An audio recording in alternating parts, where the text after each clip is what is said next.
past, around the 2nd century of our current era, some Buddhist monks found a special and unique sacred place hidden inside the womb of the mountains, on the bank of Haro River, whose water comes directly from the snow of the Himalaya.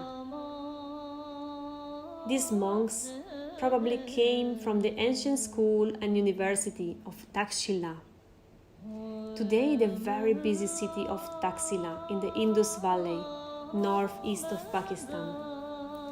The name of this city means city of cut stones, and still today along the road you can find many stone masons and sculptures, and this was the greatest center for higher education in India in Buddhist times. In those times, monks were able to listen deeply the energy of nature and cosmos. Some of them had already built a monastery into the main valley. Today it is called Jaulian Monastery. But Jaulian is a new name given improperly by British people. The original local name is Javalia, that means the seat of saints.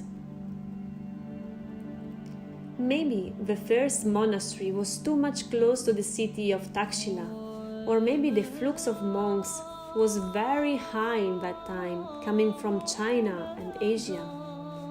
So some monks went deeply inside the valley, following the Haro River, until they found a place of great energy and power, a huge, high, solid rock on the bank of the river, just where the river Haro opens and creates the valley. In these ancient green mountains, many prehistoric caves were found too. And here, in many years of meditation and peace, listening to the clear and lively voice of the water, they built their huge stupa and founded their new monastery.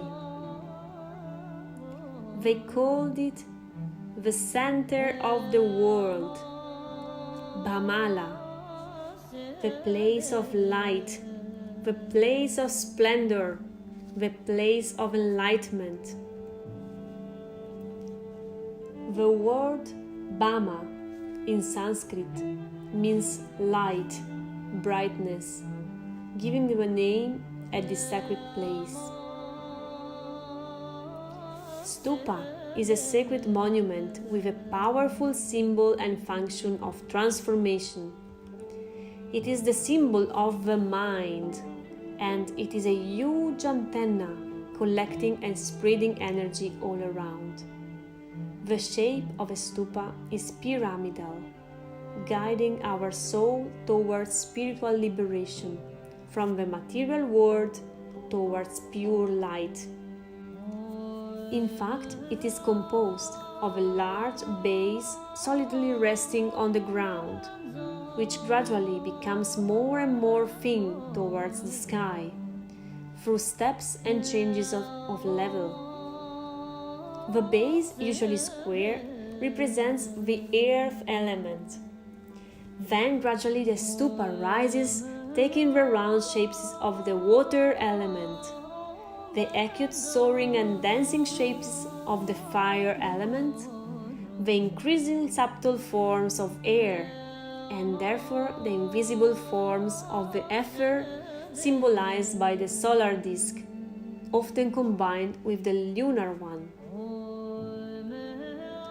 The pyramid shape is a shape capable of conveying large amount of energy from the cosmos, as all the ancients knew very, very well. And probably the Buddhists themselves built the first stupas on the model of previous pyramidal monuments. The stupa of Bhamala, however, has a unique feature. The base has a cross shape, which even better represents the symbol of the earth, the number 4. the stability, the four cardinal directions. It looks so similar to an Aztec pyramid. It is so incredible. Stupas of this kind can be found only in the Kashmir area, from which it is possible that the monks came, bringing back their own traditions. As I walk through these places, I imagine the fine work to prepare the thousands and thousands of stones that went into erecting the stupa. When we choose, like Buddhist monks made and still nowadays make, to withdraw from everyday life, to devote ourselves to spiritual liberation, our action is all turned inside. Only folding the senses in words, we can find the true space, the true freedom, and we can be guided towards enlightenment. Then the act of erecting the stupa becomes a symbolic gesture, the gesture of the mind that becomes more and more subtle. By erecting the stupa, monks realized a double meaning, external and internal. They built their own inner freedom, together with the freedom of our planet Earth. By carefully observing the characteristics of the place, it is clear that the entire site was once covered by river debris. The part facing downstream of the monastery, protected by the mass of the stupa, is in fact in much better conditions.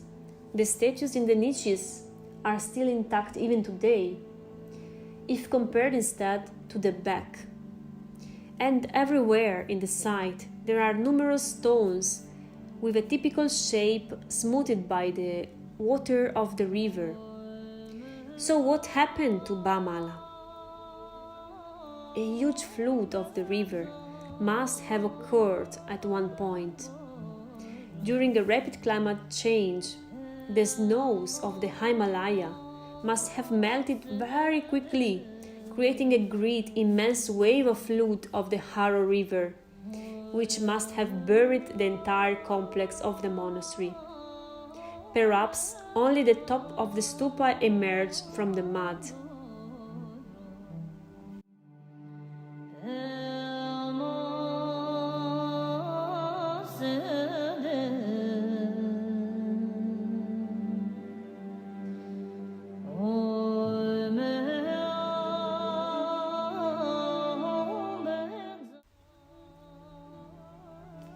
The building skill of the monks is incredible for us today. As for the most of the ancient monuments, today we would not know how to reproduce such a mastery in building monuments or palaces. Mastery derived from deep knowledge and study of stone. If we observe the walls of the stupa and the monastery of Bhamala, we find the same construction style of all the Buddhist monasteries of the 1st century in Pakistan. The walls are composed of large stones surrounded by small stones embedded in a precise, extremely way.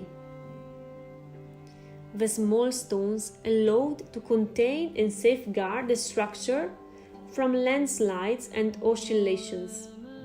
So in that time, monks were able to contain the damaging effects of earthquakes, and these walls have also survived the devastating power of the water of the river. After the flood, the river must have slowly dug out its way amidst the stones. And Sir Sufyan Malik and Sir John Marshall began excavating this site in 1930, and even today the entire site is under study and excavation. It is nominated at UNESCO World Heritage Site since It is one of the best preserved sites in the Taxila Valley. Around the great Mother Stupa, as happened in every Buddhist monastery, there were numerous small votive little stupas. 19 were found. In 2016, a huge statue of about 15 meters in height was also found in Bhamala, representing the death of the Buddha on the physical plane, which Buddhists call Mahaparinirvana, dating back to 1,700 years ago. The findings of sacred and everyday objects testify to an active and lively community. So many pilgrims probably arrived who honor this place. On the back of the stupa there is the monastery area, unfortunately almost completely swept away by the flood of the river. As in other Buddhist monasteries, we can see the large basin for collecting water, where the monks did their ablutions and washed themselves in a covered room. We can see the monk cells with small niches for the little candles. The kitchen and the large meeting room where monks used to listen to the Dharma teachings have collapsed.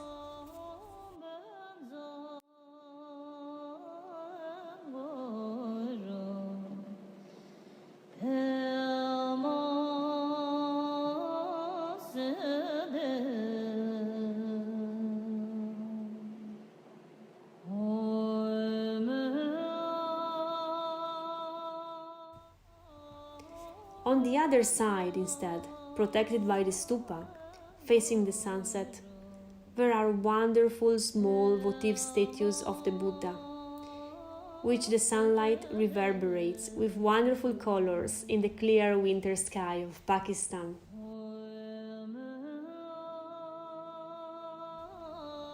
There is also a large stone mill left, used for the preparation of flour. In this wonderful silence, walking through the monastery, we remember about monastic communities and about Buddha's teachings. A disciplined mind brings happiness. With our thoughts, we make the world.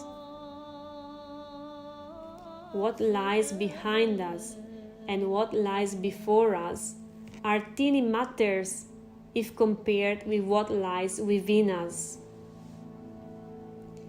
If you light a lamp for somebody, it will also brighten your path.